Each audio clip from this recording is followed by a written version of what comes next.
I've got a phenomenal guest that I am so excited to tell you about. This wonderful woman, her name is Belinda B.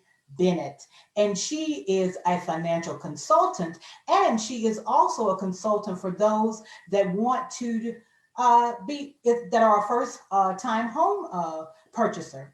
So let a little bit about her first of all, because I'm really excited to have her on the show. Belinda, thank you so much for joining us.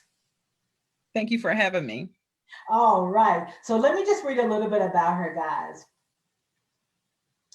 It says, as a financial counselor and first time home buyer consultant, she works with realtors, lenders, and home buyers to help them close that final next deal. Through financial counseling, works with individuals and she provides them with the tools they need to build enough confidence that makes buying a home easy. Together with her nonprofit, Be About Your Future, she helps families who want to become homeowners learn money management skills, and she empowers them to create their own success with the tools and foundations that she brings to them. So without further ado, I want you guys to give a big shout out to Belinda Bennett tonight. Belinda, thank you so much for coming on Let's Talk Kingdom with Catrina. So glad to have you. Thank you. And I'm excited as well to actually share some information that many people need to know.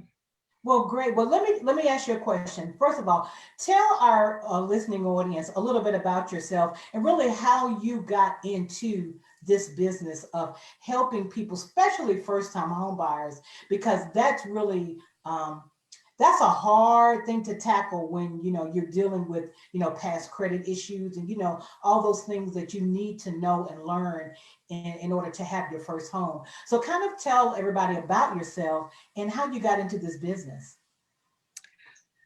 I am Belinda Bennett, and I am from a small town in North Carolina. So I've been born and raised here in the Carolinas.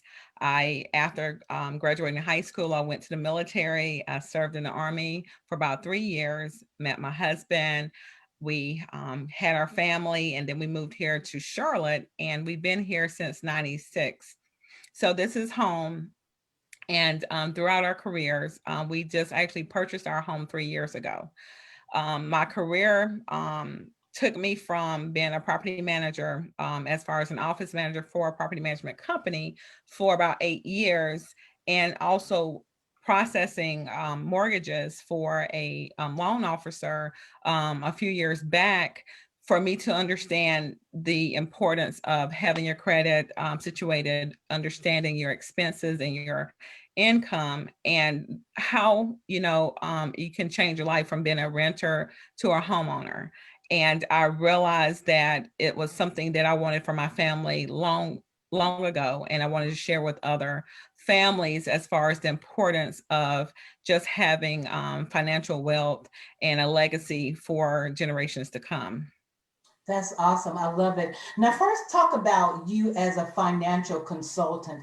Kind of dig into that a little bit and tell our listening audience what a financial counselor is and really what you do as far as helping people really get through that trying time of preparing themselves to purchase a home.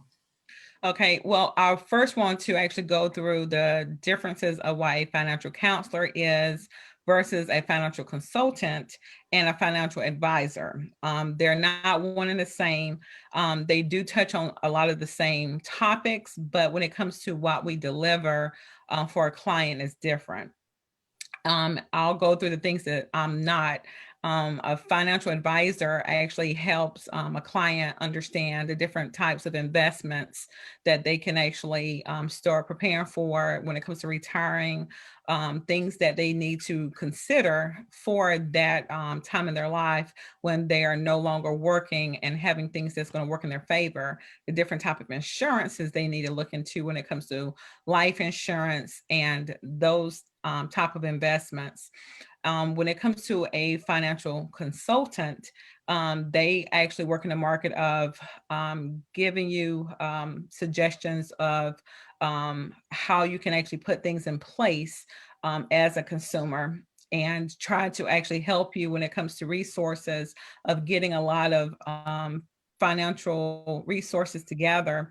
And again, it can tap into your retirement, or just knowing that you want to transition from working a 9 to 5 to working for yourself, things along that line. And so me personally, working as a financial counselor, my goal is to really get to the root of a person's relationship with finances. When it comes to why we may actually spend the way we spend or save the way we save. And many times it comes from our upbringing. And it's all about, again, counseling. When you think of it as a whole, it's almost similar to therapy. And it's all about, again, understanding the relationship that we have with something. And in this case, it is dealing with finances. I love you hit something that was so poignant. And when you understand the background of what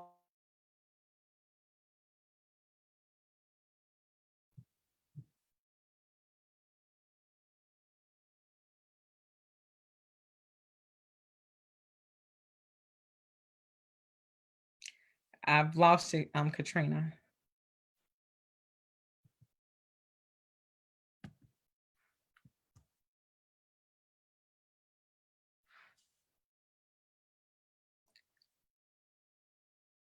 Your screen is frozen on my end, so I can't hear you.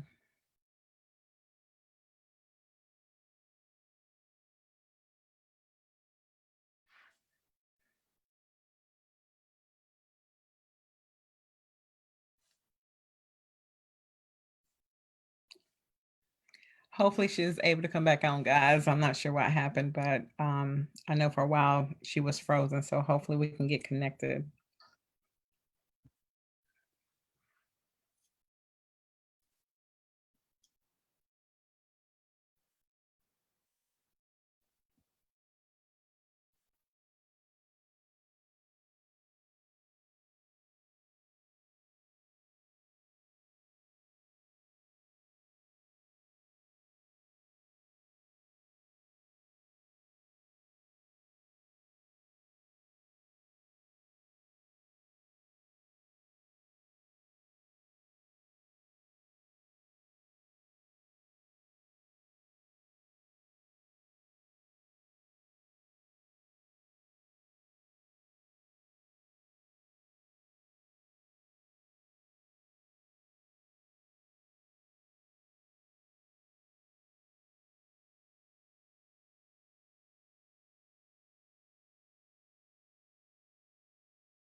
Can you hear me? yeah, I'm not sure what happened. I think we got a little delay there. Go ahead and I'm not sure where we ended up at. The last thing that I heard you say before everything went kind of paused was something that was mentioned as far as the root, and then it stopped. Okay. Well, yes, talk about how you really have to re-educate your clients about how to spend money and how to save in order to prepare yourself for their first home. Well, it goes back to the fact that when we were in school, we did not go through a lot of the importance of financial terminology, and then preparing for graduating and life after high school, other than going to college. And of course, then you're dealing with a lot of student loans that's now problematic for a lot of families to this day. Even to the point that when they die, they still have a student loan. And that's really sad for a lot of individuals. So when you're wanting to buy a home, many people do face that issue of having a student loan that could be a problem for them to get qualified, depending on the amount of the loan and the status of the loan. If it's not active, meaning it's in default, then you're not going to be able to buy a home, because most loans are government backed. And so you're dealing with the federal government when it comes to student loans, is hand in hand. So if you're owing the government any money, they're not going to be willing to give you a loan for a home if you've already got an issue with not been able to actually maintain a student loan. So those are things that I try to educate a lot of the clients as far as how to bring that loan to something that's in an active state, and then put in a position where it's going to be based on your income when it comes to your payments every month, because you're dealing with now what they call a debt to income ratio, which is called DTI. And if your expenses is more than your income, there's a percentage that they will allow in order for you to get pre-qualified and approved for a home purchase. And it's all about educating clients as far as where they are. And the best way of doing that is finding out what their budget is like. And that means being very transparent. I'm not here to judge anyone. My goal is to help you help yourself to the end goal. And that's putting everything out there. Everything that you have as far as your income, from your 9 to 5 part-time job to babysitting perhaps, or even doing Instacart, all these different types of side hustles, so to speak, that's income. Even if you're receiving child support, that's another form of income. So you want to collectively know, what all am I receiving that I can utilize to pay my expenses? And now when it comes to your expenses, you have your month-to-month expenses when it comes to your rent, when it comes to your car note, if you're still having payments on a car, down to your utilities and credit card bills, anything that's financed like appliances. So all of that takes in consideration when it comes to what you are responsible for every month, when it comes to trying to get a loan for a house, a car, or anything else for that matter. Okay. So let me ask a question, because usually for first time home buyers, what are the things that they need to begin, the pay and the things they need to begin to start pulling together in order to begin that process? Again, we know the finances. Is there like tax paperwork? Just so kind of talk about that a little bit. So if you know that you may want to buy a home within the next 12 months, it's best to go ahead to gather and make sure you have your last 2 recent tax statements, and then down to your W-2s. What lenders are looking at is consistency in job income. Even if you may have to let go of one job and go to another, if it's in the same line of work, then that's still something they can count. But they want to have something showing that you've been on your job for at least 2 years. Now, with COVID happening, that can actually be different for a lot of people now, with having to be furloughed or laid off. The goal is, when you are at a point of maintaining income, even if you've saved money, that's very important, because you have many times closing costs to consider, from appraisals to inspections of the house. Those are things that you want to make sure you do have money aside for those items. There are different programs out there for first-time home buyers, which is really great, but they are stipulations because a lot of them are still based on your income. And depending on the program, the lender can tell you exactly what it is that you qualify for. And when it comes to just preparing for the overall of homeownership, you just want to make sure you have all of your ducks in a row, when it comes to just making sure you have, again, consistent income, everything you can pull together, do so. If you're a couple, it's always great to just think of who has the strongest income and try to get a home around that income alone, because as we know, again, anything can happen with our job, and you don't want to be in a position that you're having to relay on both incomes and something happens, and then it's going to be a struggle along the way. So if you have it so that you guys can actually monetize everything and be on the strongest person's income, then the second person income will help carry the load of other things that come about. So it's all about, again, budgeting, understanding exactly what it is that you must have and the things that you want. Those things you may have to sacrifice for that short period of time.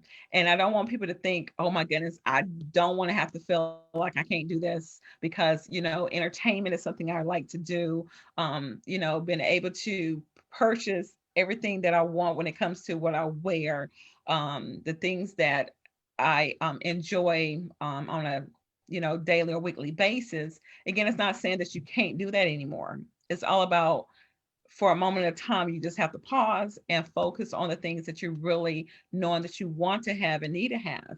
And that's a roof over your head. So if you want to be in a position where you can be in control over your domain and not have to worry about someone changing your rent amount every year when it comes to when you have to renew your lease agreement, or having to be invaded because they can drop by based on what your lease terms are to and do an inspection of your home. You may be very private and you don't care for people to just enter. You put yourself in a situation where if you're a homeowner, you have control over who visits and when they visit. Yes. And it's great to be able to have that control. But again, when it comes to preparedness of homeownership, you want to have a budget. You want to know exactly where every cent is going, literally. And that way you can actually be in a position of being prepared mentally and knowing that when you go to a lender, you actually have an idea of what you qualify for. Your credit is very important that you actually know what's on your credit before a lender tells you. Um, I know there are a lot of people say, "Oh my goodness, my credit is really horrible. It's jacked up." It doesn't matter what you think it is. It may not be as bad, but if you're wanting to buy a home, guess what? You're still gonna have to go through the realities of what is on your credit. And so you can go to annualcreditreport.com and you can get a free credit report through all three credit reporting agencies, and that's TransUnion, Experian, and Equifax. Once you actually can see what's been reported, now you have more of a clarity of what you need to work on. If you need to build up on it, there's different things that can be done.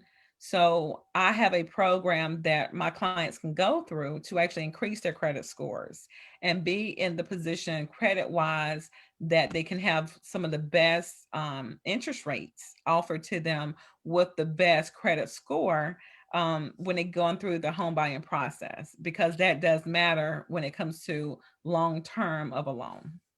Now, how long does it, you said the program, so how long does that program take? Is it based on really what needs to be cleaned up off of their credit report? Exactly, it does. So when it comes to the average client, it's usually around 6 months that they can actually be close to meeting their goal or exceed their goal. Unfortunately, with COVID, a lot of things have slowed up a lot of communication when it comes to sending information to the credit reporting agencies along with the creditors. So you're dealing with snail mail with the USPS Postal Service. So unfortunately, we have to work with the mercy of mail being delivered from one place to another. So the 6 months has now exceeded to almost 9 months, depending upon what's on there. Now, what I can say is if you have anything like a bankruptcy, if you have repossessions, if you have child support issues, all of those things can actually prolong the process, because those are things that has really damaged your score over all of your credit ratings. And those things, again, are going to take time to actually get in a good place.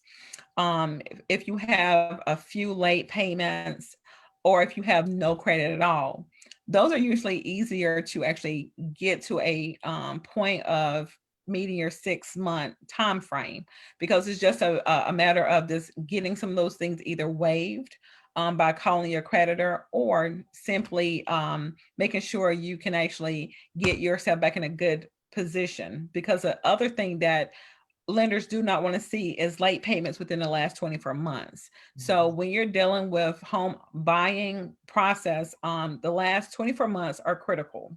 So you don't want to have any late penalties from your bank account where you have a non-sufficient fund. If you have those, you can just pray and ask for mercy from your banking institution to please waive that, so it won't count against you if it's within that time frame. However, if it's exceeded the 24 months, it's not as big of a deal as what's most immediate. Okay, good. And I was going to ask you about that bankruptcy thing because how how far back should the bankruptcy be? So it depends on what type of bankruptcy you have. You got a chapter 7 and a chapter 13. And usually it's going to stay on your credit for at least 10 years.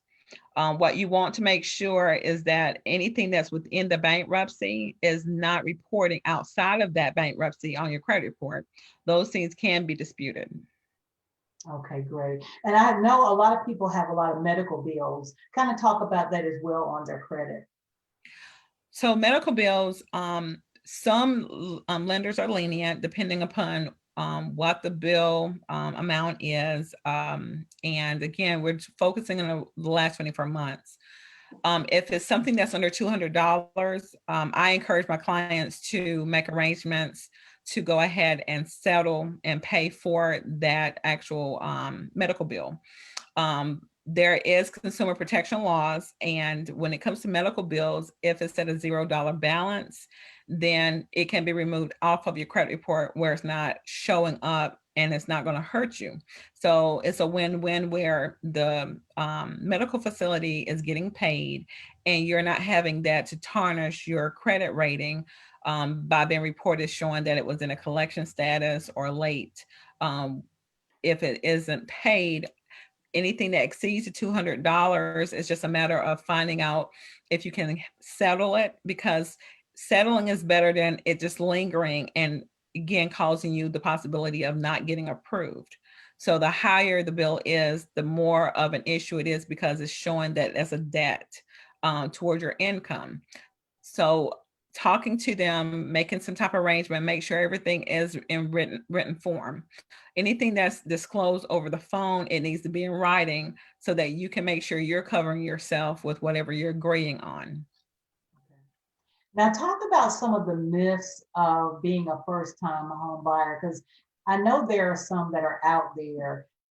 Because people may think, well, like you said, maybe my credit isn't good, and or I may not, or I may be a single mom, and I may not be able to afford a home, because I should be married or something like that. So, talk about some of the myths that may be out there about being a first-time home buyer that are not true.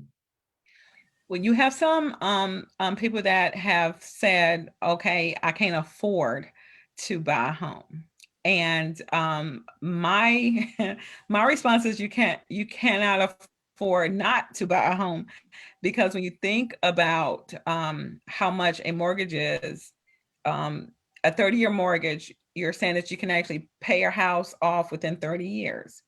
Well, how long have you been renting a home? That's never going to be yours. So when it comes to the myth of the affordability, that's not true if you understand how you can actually put yourself in a position to purchase. And again, it's all about educating ourselves on the difference of what we did not know and understand.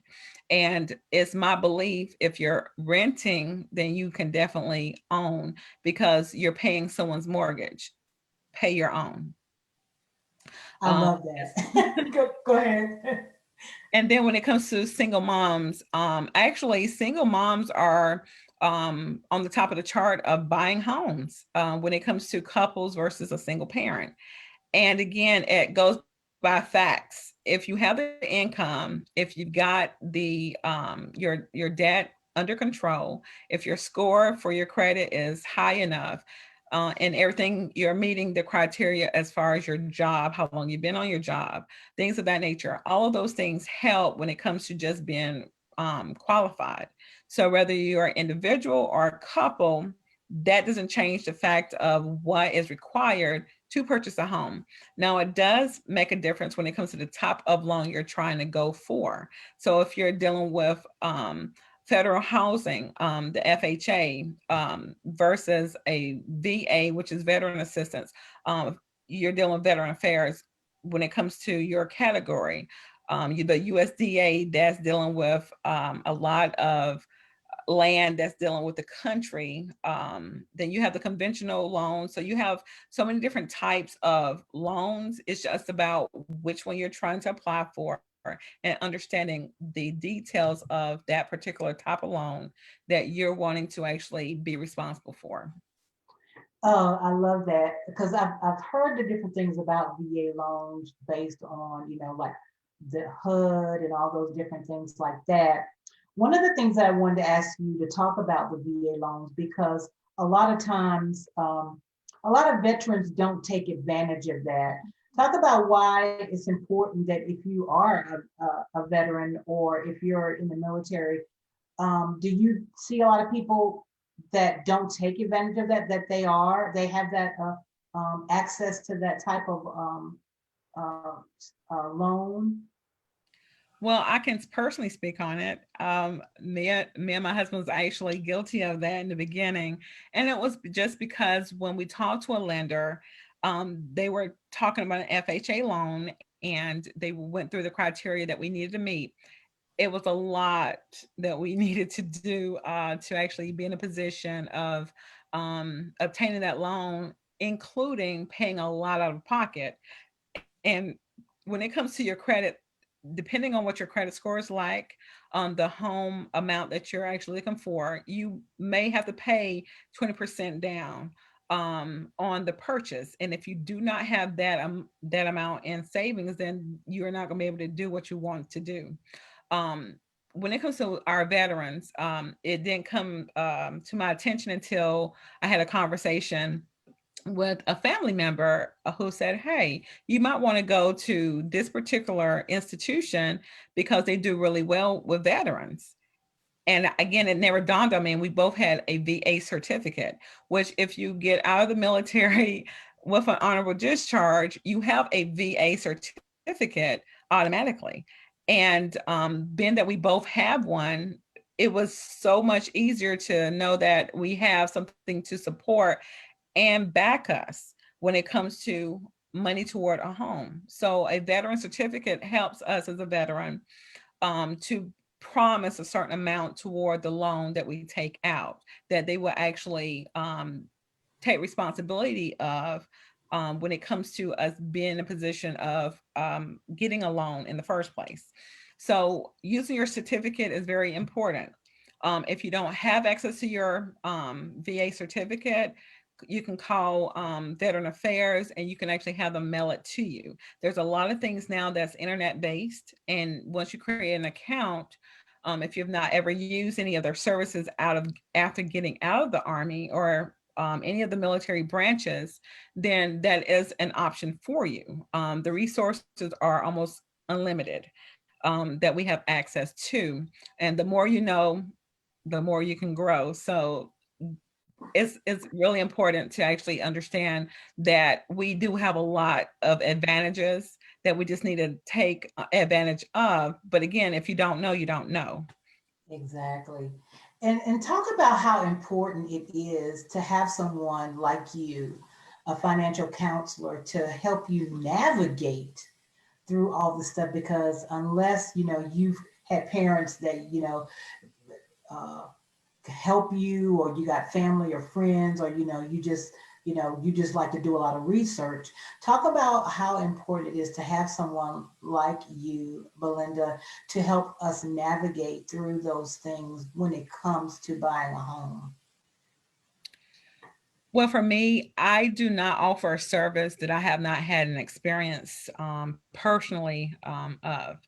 And everything that I do with a client or can offer someone is something that I can actually give you an example from my own personal experience.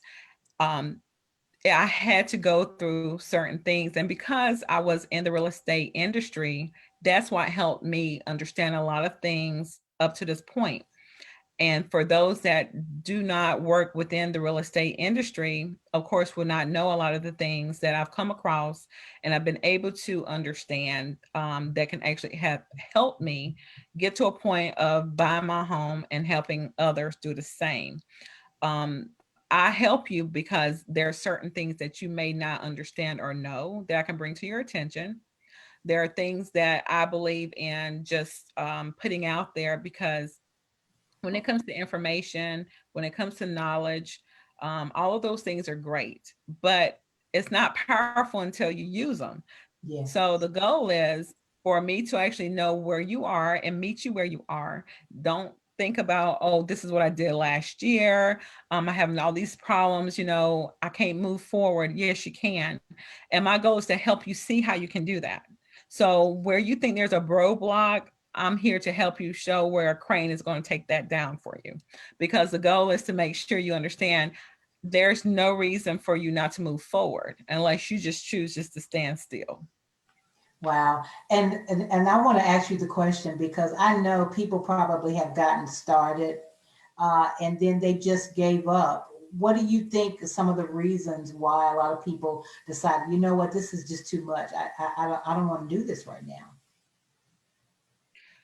Lack of a support system in many cases. If you do not have other people that can actually see the brighter side of things, that can be a problem.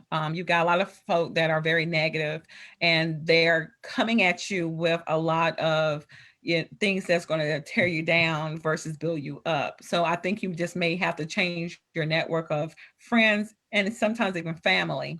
If you actually see something that you want and you feel that you can actually get it, the saying still is true. If you believe it, it can be yours. You have to know that when it comes to just not just buying a home, but anything in life, if you really are passionate about meeting a certain goal, you definitely can do that within reason.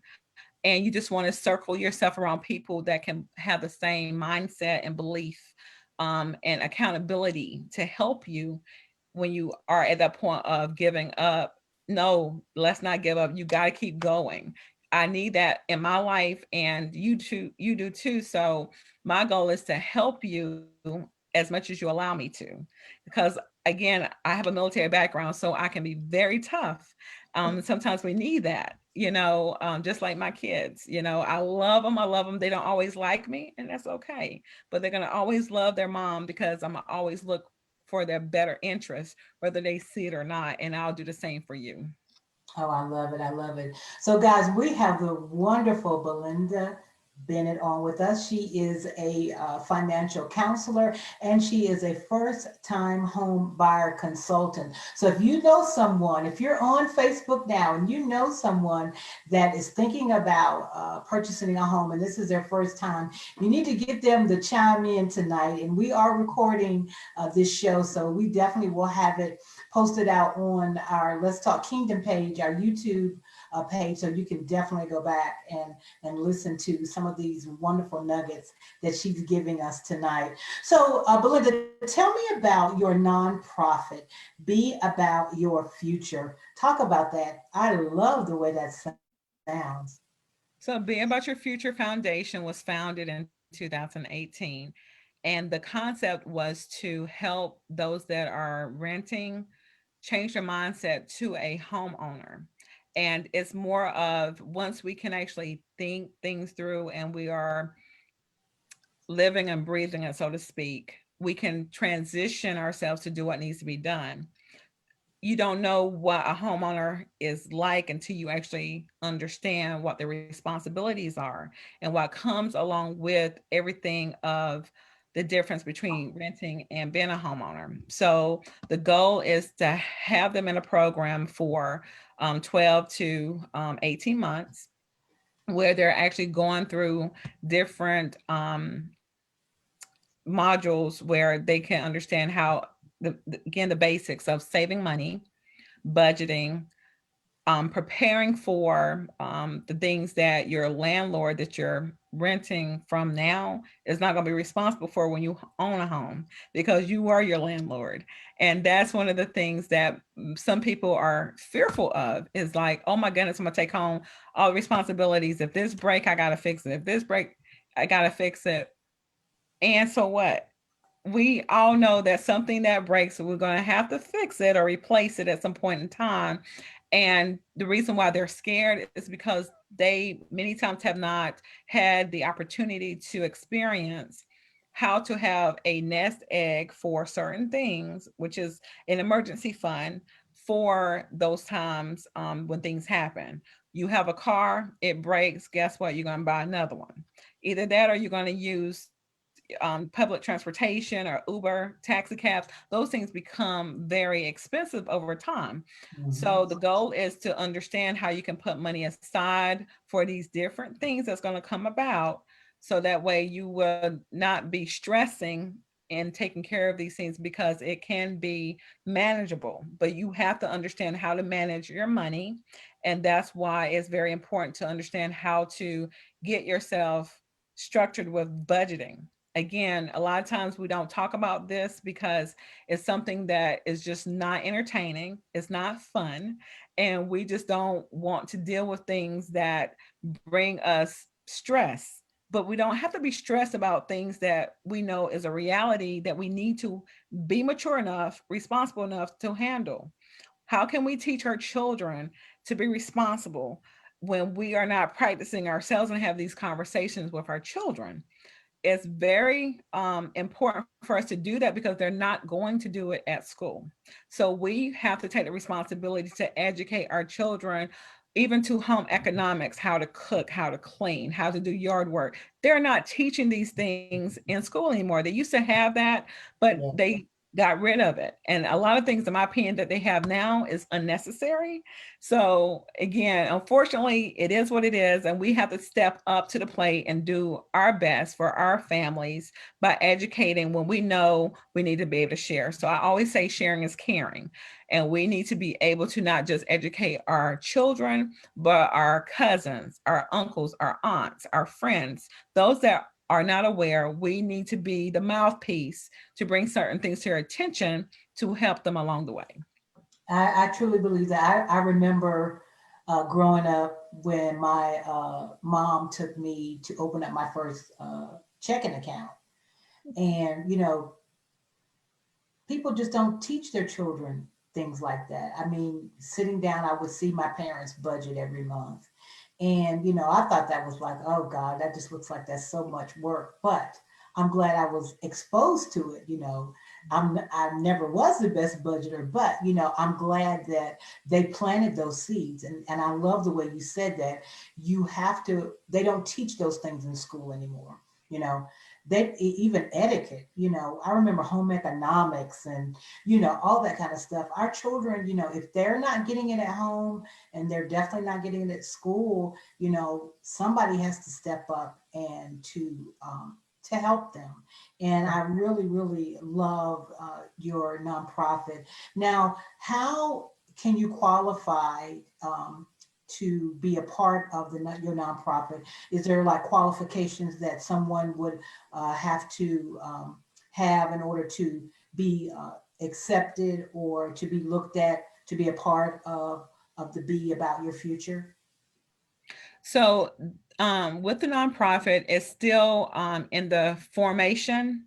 So, right now, it's more of me knowing exactly what I want to have in place. And of course, I'm just one person. And now I've got to reach out to my board members. And because so many things are happening in all of our lives, it's all about us being able to group together to come up with some plans that's going to work. So the goal is to actually have this again as a program where I can assist anybody that wants to go through the process of owning a home. Because my ultimate goal is to actually acquire land where I can build multi-family units to actually house a lot of our veterans and homeless veterans, because the government we cannot rely on. We have to actually work together in our community to actually help our community.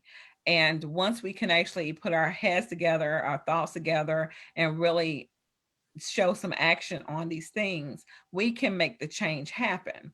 So for me, an idea is what it is until I can actually get a collective to get things together where we can actually work together as a unit to help each individual. You have families, and many times when it comes to our community, we have a lot of strife, and it's unfortunate. We have to kind of stop doing a lot of things that's holding us back and dividing us, and really change that whole situation. So we can actually say, okay, we can definitely build together. And when I say build together, guys, it's not about just, you having this idea and you doing this teamwork effort to actually do a project. It's going to be project after project after project. As you can see, COVID has changed a whole lot of our family Yes, routines, where a lot of us are now having to live with one another all over again, yes, where we can actually afford our livelihoods. Well, we can still do that and collectively put our monies together, where we are able to put money aside. And now, even if I had to move in with my parents as a scenario, I'm helping my parents with their home. Now I can help them pay it off. And then as we're actually still growing together, our income is put in aside to saves, where now I can put money down on a house myself and move into a home. We can constantly do that for one another, but it's all about sitting down, writing it out, and then sticking to it, so we can actually build together in that way. Again, generational wealth doesn't happen overnight. It does come with planning. And again, my passion is everyone having a home to call their own. We can definitely do that, but we have to see the vision, and we have to know how to put it all together so we can walk it through and meet that goal. I love that. I love that generational wealth. I think a lot of people really are revisiting that now because I know we just in my on my mother's side, we have land, and so our family now has made the decision that we're going to, in the next couple of years, before the taxes and before the public really gets down there and it really blows up, we're going to now build on our land so it will stay within our family. And again, there's a lot of people that don't understand how important it is if you've got that type of, because land is power. If Yeah. you've got that type of power, you need to keep it in the family. So, like you said, it will move from generation to generation to generation. And it's not about being selfish, it's just about making sure you take care of family, that you leave a legacy. And I do believe that's what you're doing. You're helping people to leave a legacy. So tell me now, you've got some other tasks or some other businesses on in the financial consulting business. So tell our listening audience, what else do you do, Belinda?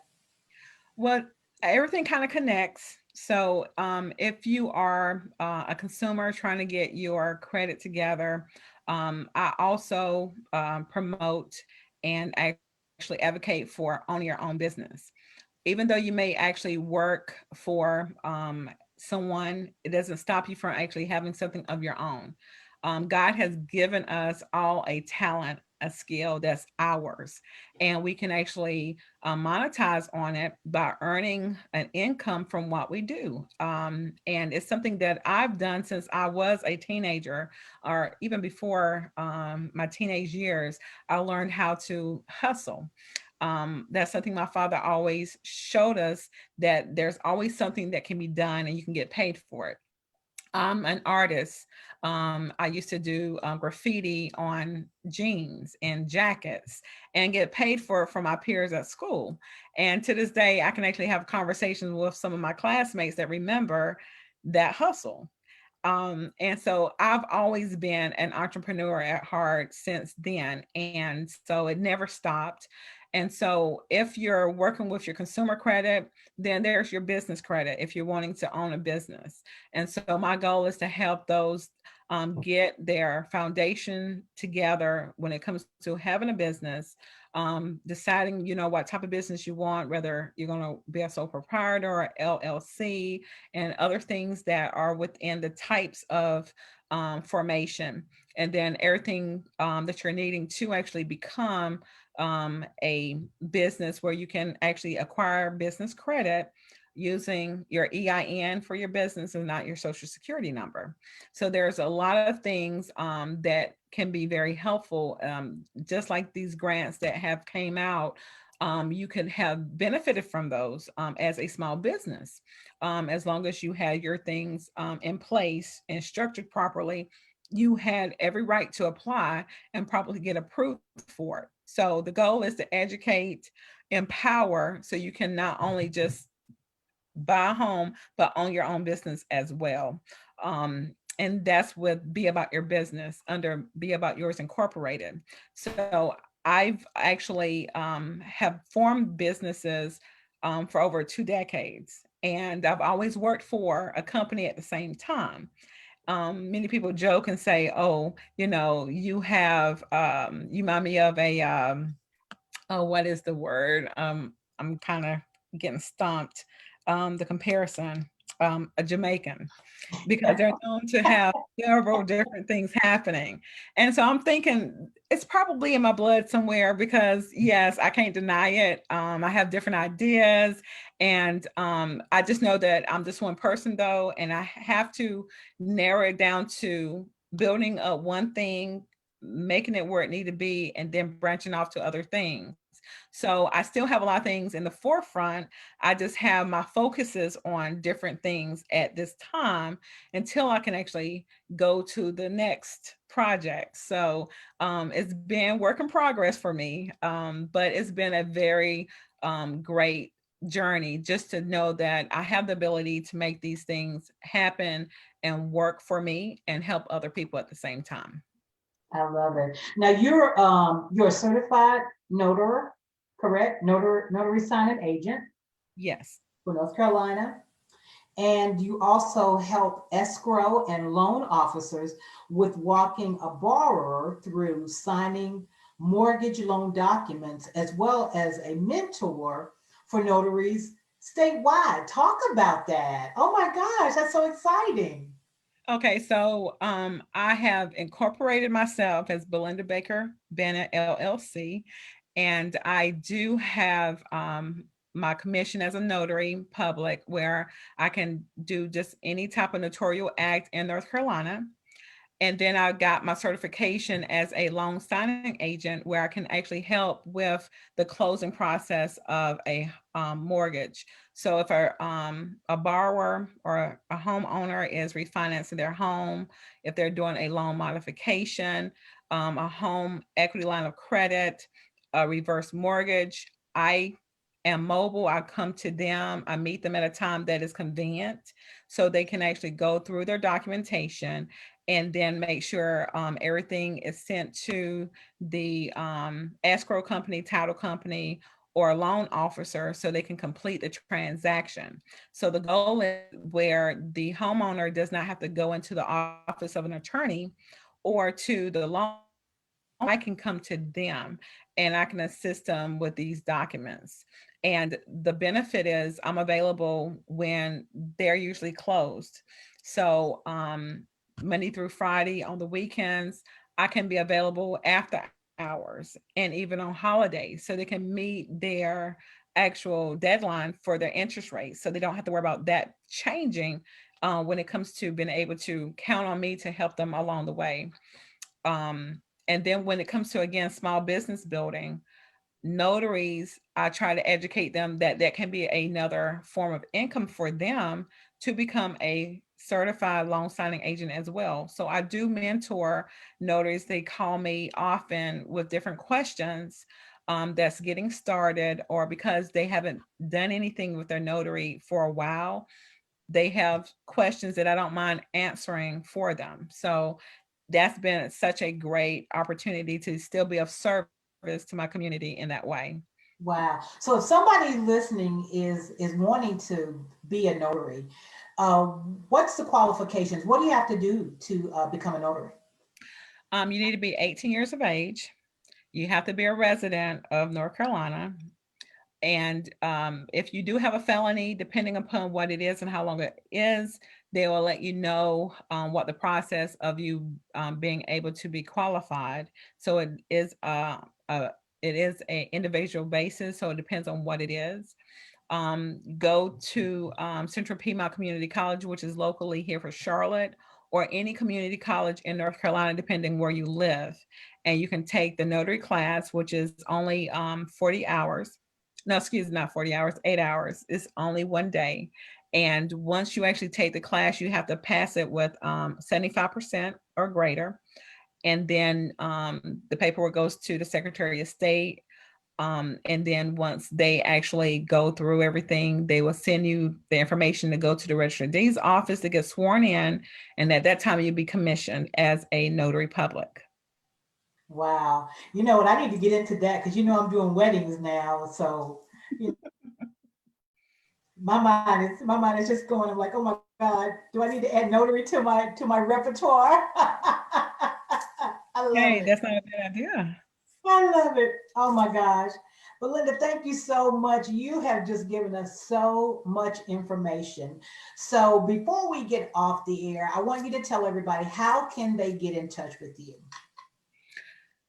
So I am on Facebook. I do have a business page. You can look up Rise Up Financial Freedom Solutions, LLC, and you can contact me there through Messenger. My number is 704-680-6355. Again, that's 704-680-6355. If you want to do a consultation or a discovery call, we can make those arrangements. Also, my email address is Belinda at riseupfinancialfreedomsolutions.com. And I'm here. So communication is key for me. So you can pretty much find me on also Instagram at Be About Your Credit for Rise Up Financial Freedom Solutions. So all of those are connections for me to help you with your finances, your credit, your first time home buying experience. Wow, I love it. I love it. I just got my LLC paperwork. I actually sent off for my articles of organization for my business as well, actually, and I'm getting ready to do another one, a moving company. So Yes. I'm just telling you, me and you need to talk. Congratulations. They're We gonna need need to you talk. to help them move when they buy their home. So yes. That look, hey, look, that I'm telling you, I absolutely love it. Well, guys, thank you so much for tuning in tonight and listening to Let's Talk Kingdom with Catrina with our special guest, Belinda Bennett. She can be reached on Facebook, on Instagram. If you need her, just Google her name in. We were Facebook friends at first, and then I think we met at a Velma Leak um, networking event. Mhm. And when I walked in, I recognized her immediately because I had seen her on Facebook. And I mean, it was just almost an instant connection. And then we were part of another women's social group. And we got lost touch, but you know what?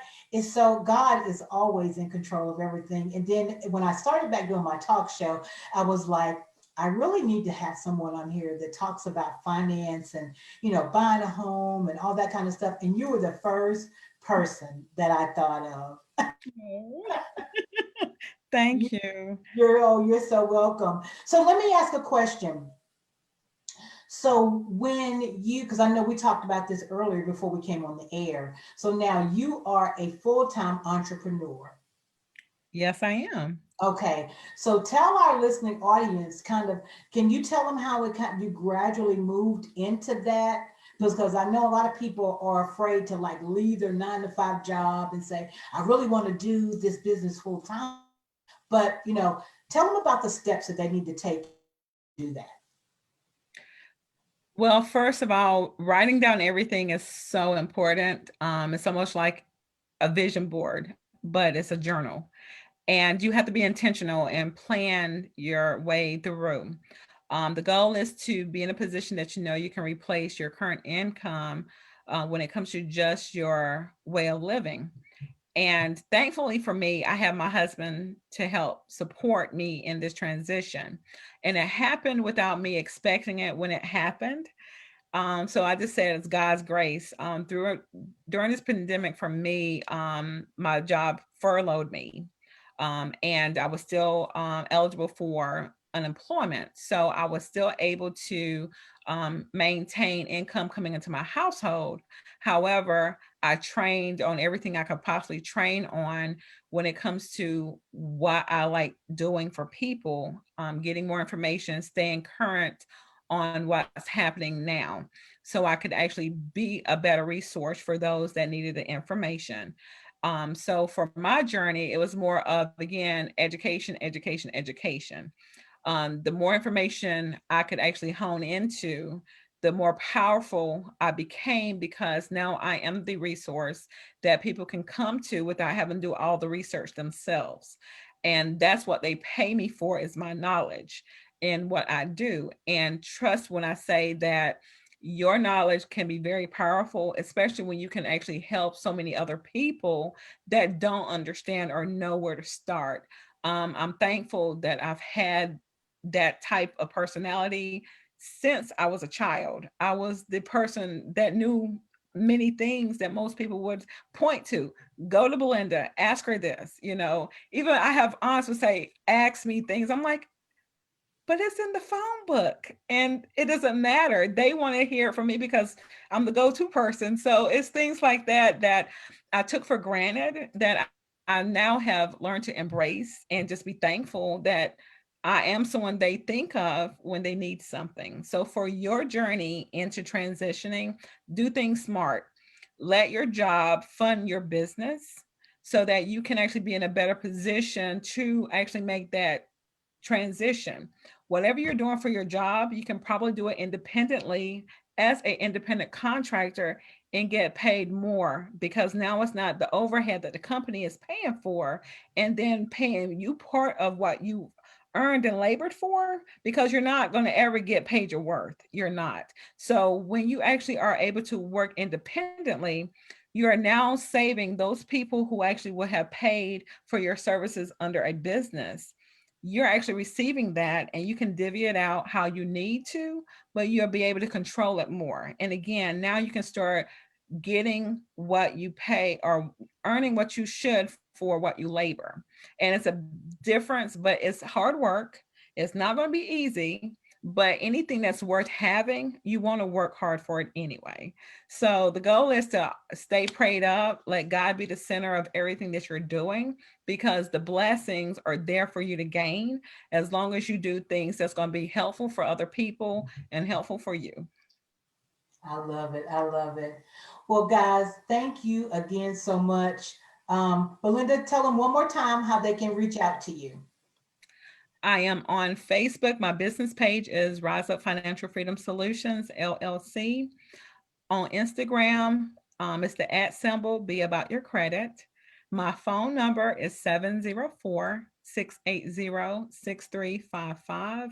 Again, that's 704-680-6355. And if you want to send me an email, it's Belinda, Belinda, at riseupfinancialfreedomsolutions.com. Great, great. Well, everybody, we are near the end of our show. We want to thank you so much for tuning in. Don't forget that we always come on every other Wednesday at 7 o'clock from 7 to 8. And we would love for you guys to tune in. We're getting ready to have another phenomenal guest coming in in October. So we hope that you definitely will tune in. We will have the flyer out on our Facebook page and on our Instagram. So definitely, if it's something that we are showing or we're producing that you think that you would get some wonderful knowledge on, like tonight, please share, tune in, tell family and friends, hey, we need to go and listen to Let's Talk Kingdom with Catrina. So guys, thank you so much. I love you. And Belinda, thank you so much again. I want you to send me that information so that way we can post it out on our Facebook page for our guests and our listening audience, so that way that they can reach out, because that's what we're about. We're about exposing those people that are doing great things in the kingdom of God. So thank you so much, Belinda. And let me ask you a question. Your husband is very supportive of you. How has he been motivating you and keeping you on task? Well, mainly when it comes to him encouraged me, just the same energy you put toward working for somebody else, you need to put it into your business because I know you have it. And it's because of him, the reason why I actually went this direction, because for a while he was like, that's what you're good at, is talking to people and telling people stuff. And many times he would say, look, you're telling them too much information and you're not getting paid for it. So I'm just like, okay, I can't help it, because to me, it's just sharing, so him just actually giving me that push, and just knowing that he's here for me now is everything. Well, that's great. That's great. I love it. Well, thanks again, everybody. And as we always say at the end of the show, let's talk. Good night, everybody. Good night, Belinda. Have a great evening. You too.